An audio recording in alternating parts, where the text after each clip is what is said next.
Hello, what is up mga ma'am sir? Nandito tayo ngayon sa booth ni Sir Mick Mac Toys. Okay. And sir, introduce mo yung sarili mo sir. Hi guys, I'm Mick Mac Toys, Michael Subito sir. Gumagawa po tayo ng resin and diorama accessories. Yung ayan, dami oh. handcrafted. Yan. So mostly mga hinahanap nyo na hindi na nabibili, nandito yan guys. Mga accessories, 3D print, saka resin. Ito maganda to, Sentinel. Ito guys yung gawa natin na kopya ng Maganda. ng Ricas Pop. Yan. Magkano yan sir?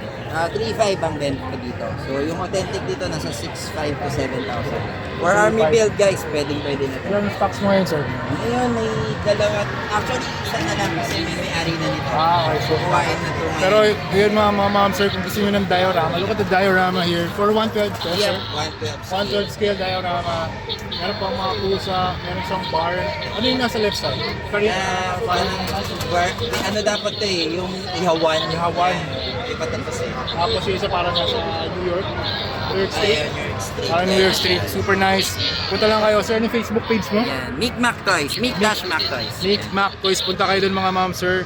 And marami po siya ibang ginagawa. Like yung mga Soft clothes. goods, meron din tayo Soft guys. goods. Yan. Tapos meron din mga bases na Sentinel, no? Yep. Sentinel Ricas base. Actually kahit anong base meron tayo yan. Pwede tayo mag-custom. Meron din silang mga Yan, wala na akong dalang mga weapons ngayon eh. oh, yun mga weapons. May mga Actually, weapons din yan. actually pinakagusto ko ito mga ma'am, sir. Papakita ko sa inyo. Yan. Marvel vs. Capcom arcade cabinets. So meron siya ngayon. Marvel Capcom, Run Gun 2, Street Fighter, Marvel vs. Capcom, Dami X-Men pa yan, vs. Street Fighter. naubos Sobrang dami. Magkano yun, sir? 500 lang. Yung mga arcade cabinets, 500 pesos only, okay? So yun, dahil na-interview natin ngayon si Sir Mick Mac, bibigyan natin siya ng artwork cards. Thank you. Pili ka dito, sir. Pero blind pick to, sir, ha? Blind pick. Sa gitna tayo. Yan.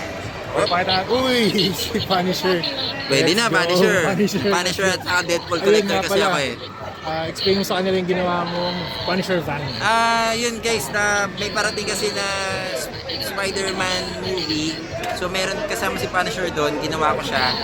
Then pina-auction ko siya. So thank you kay Sir Ivan for bidding Shout out. the Punisher van. So yun, tuwan-tuwa siya. Anong scale nun, sir? 112. So parang 112 scale. Sobrang laki nun, mga ma'am, sir. 18 yata yung 18 inch yata 18 siya. inches So, yung- parang maliit na diorama may gulong. Wow. So yun, tinan nyo sa page niya, sobrang ganda. Nakita ko yung first na ginagawa mo yun, nagka-cut ka ng cardboard. Eh. Ay, Sobrang Citraboard, lupit. Citraboard. Citraboard. Sobrang lupit mga ma'am, sir. Tapos pag nakita nyo yung finish ng artwork, parang yun yung van sa movie. Kaya, Yung bago.